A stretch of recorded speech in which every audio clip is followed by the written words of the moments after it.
I wanted to kick this off with some really intense intro, like, what is an album? When is an album more than an album? Because the internet, to me, it's cinema, right? Presented in musical form. And in this video, I'm hoping to sort of introduce you to the three key moments of the album that really make it particularly special for me. So I know this album gets dismissed a lot by some people who kind of have this perception that it's trying to be bigger than it is. But for me, I think it kind of lives up to everything it claims to be. Now, I know that Childish Gambino came out a few years ago and called this the OK computer of rap. We're going to dive into that in a little bit, but I thought to get things kicked off, I'd start by just sort of talking about some of my own personal context surrounding this album, why I like it so much. I think one of the biggest things for me was the time that it got introduced to me, right? It was 2016, and at this time I was really into electronic music. I basically only listened to Monster Cat Media and other like EDM labels, I guess, sort of the typical epic dubstep drops, that kind of thing. So for me to be introduced to a rap record at this time, it was not really something that I was ever particularly interested in. I remember I was in my school's library. I was with my friend Alice, and she was like just showing me songs that she liked. And then she was like, "Oh, I think you'll like this one." And I was like, "Okay, sure." I'm an open-minded guy. I like to think. So she put on "Sweatpants" by Childish Gambino, and to me, that was the moment when everything kind of clicked for me, and I stopped being like someone that was just into EDM and epic production and all that kind of thing. And I kind of started to listen to music in a completely different way. And then I went home, I listened to Sweatpants on repeat. I listened to the full album, and like everything changed for me in that moment. I was like, oh my goodness, music is so much different to how I've been treating it for years at this point. Absolutely. It was probably more than 3 years where I was basically only listening to EDM with the occasional sort of revisit of some of the classics that my parents would play to me when I was a kid. And it blew my mind. I was like, wow, okay, you can have production be a really important thing, really impressive, while also simultaneously having a lot of focus on really well thought out, handcrafted lyricism as well. And this album kind of became the backdrop for a lot of me studying for my final exams when I was at secondary school.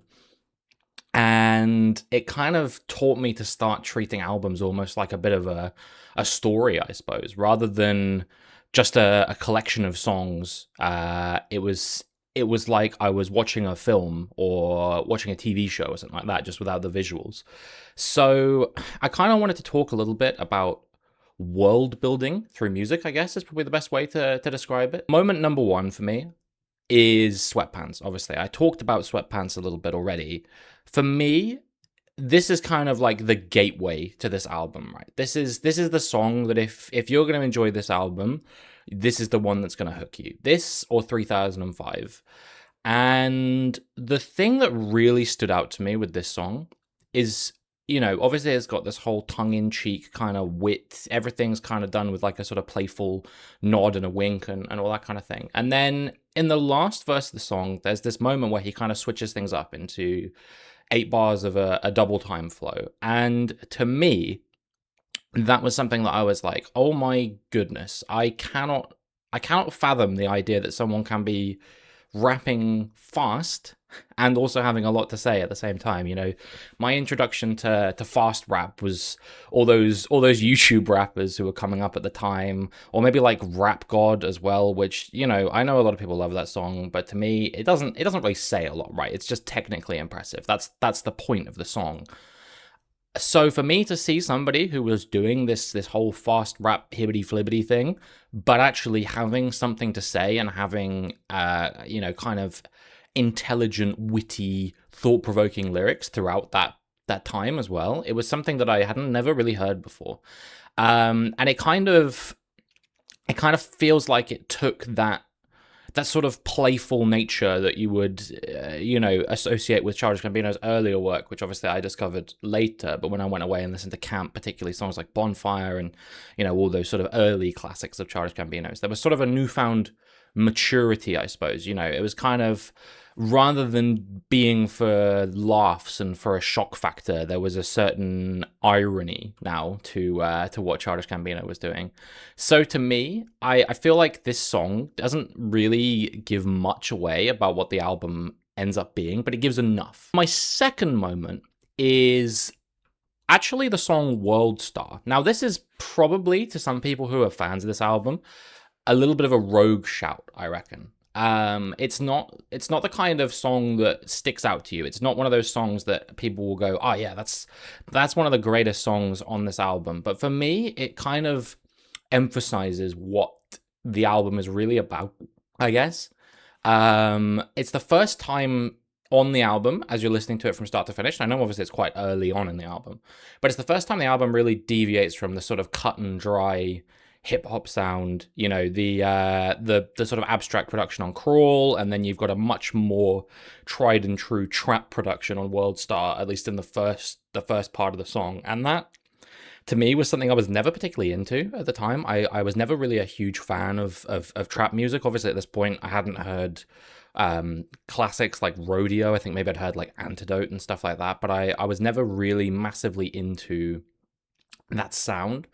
So when the song sort of progresses and it gets into this sort of spacey kind of jazzy psychedelic freak out with the saxophone and everything at the end, and then there's the sort of chanted World Star vocals in the background the whole time, it's kind of this like fourth wall breaking moment for me where I'm like, oh, okay, he's not glamorizing this stuff. It's more a lament. It's more he's jaded by the kinds of things that he's seen on the internet. And to me, this kind of emphasizes the depth, I suppose, and the emotional palette of the record. So the final moment I want to talk about is the song Flight of the Navigator. Now, this, to fans of the album, is probably a pretty obvious pick, I reckon. But it's one that I think casual fans of Childish Gambino maybe aren't super familiar with. It's noticeably the first track on the album where Childish Gambino isn't really rapping. Now, obviously, this goes on to be a more broad theme on later albums, like Awaken My Love, where there is very little, if any, rapping, really. It's much more of a sort of soulful record. But this kind of showed to me that Childish Gambino isn't a one-trick pony, I guess. It's not all about this sort of kind of, like I said earlier, a knowing sort of nod and a wink and all that kind of thing, and going, oh yeah, this is funny because I'm not really with you guys. I'm just kind of observing from the sidelines, I guess. Now that's obviously a feeling that we've all probably had at times in life, but to me, him showing that he was capable of making this meditative ballad, which later was revealed it was about the death of a close friend, it kind of proves that emotional depth to the album and this wide range of different kind of colors that Childish Gambino was playing with on this album. It's actually one of his greatest assets. And I think for a lot of people, I think this kind of proves that, right? Because, like I said, Awaken My Love comes later. And that's one of his sort of most acclaimed records, if not his most acclaimed record, where most people kind of go, okay, this is Childish Gambino's sort of best work. So the idea of him kind of playing those soulful vocals in with just this gently picked guitar, it's enough to lift you up. It truly is kind of a weightless experience.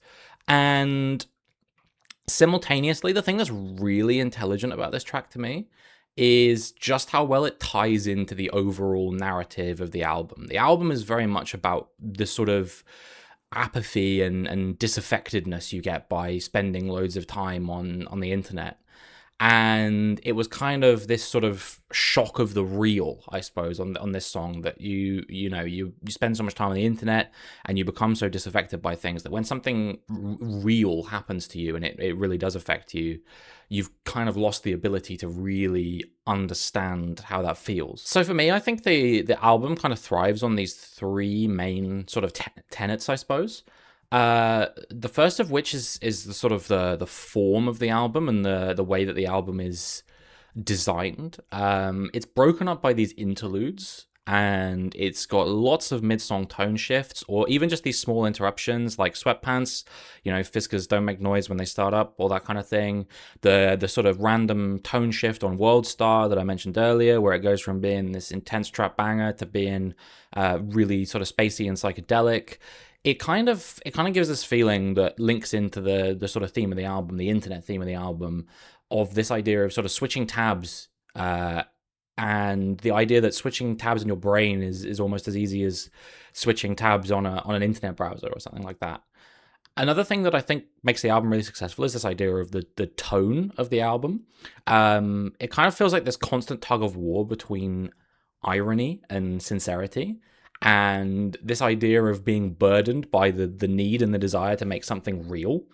But there's also this sort of impulse, which probably comes from his background, in sitcoms and in stand-up comedy and all that kind of thing. And go back to Camp, which is very much a sort of tongue firmly in cheek album. There's kind of this impulse to add a punchline to everything. And I feel like it kind of really does feel like this sort of tug of war, which is really kind of exposed on songs like Flight of the Navigator.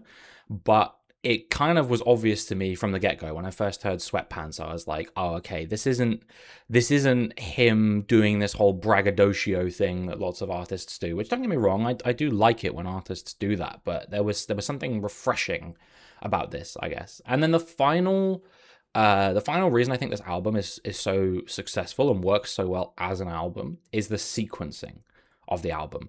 There are these soft kind of introspective tracks, and they're juxtaposed with these heavy high energy bangers, and it kind of feels like when you scroll through your social media feed, right, whether it be on Twitter or Instagram or even TikTok nowadays, not that that was a thing back in 2013, but it's kind of this idea that you are being exposed to this constant hit of dopamine, and your brain is constantly being overloaded by these constant tonal shifts between the content that you're seeing, especially back in 2013. For those of you who are a bit younger watching this, you might not know what the internet was really like back then, but it truly was the Wild West in terms of the content that you would be exposed to. There was very little filtering, and all the sort of filtering techniques were very novel at the time. So you could be exposed to things that, I think back to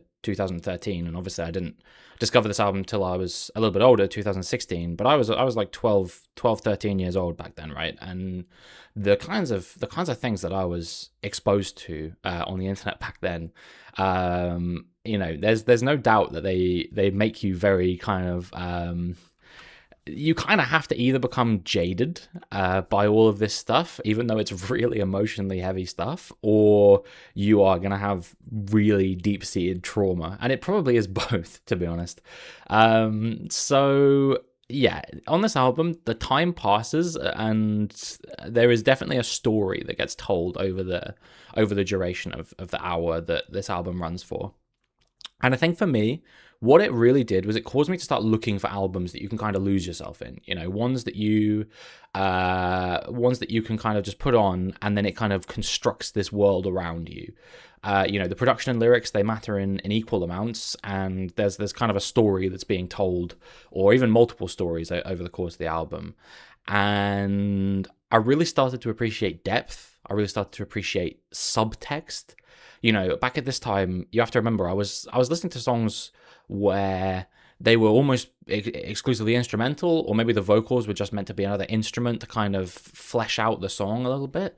There wasn't really a message that a lot of them were trying to send. Now, some of them obviously they were, but I think they were much more, I don't want to say juvenile, it's probably the wrong word, but they were much more surface level, I think, is probably the best way I could describe it. So for an album to really kind of dive deep into a concept and into a thought and a train of thought, I think was something that I really was shocked by at the time, that music was capable of doing this.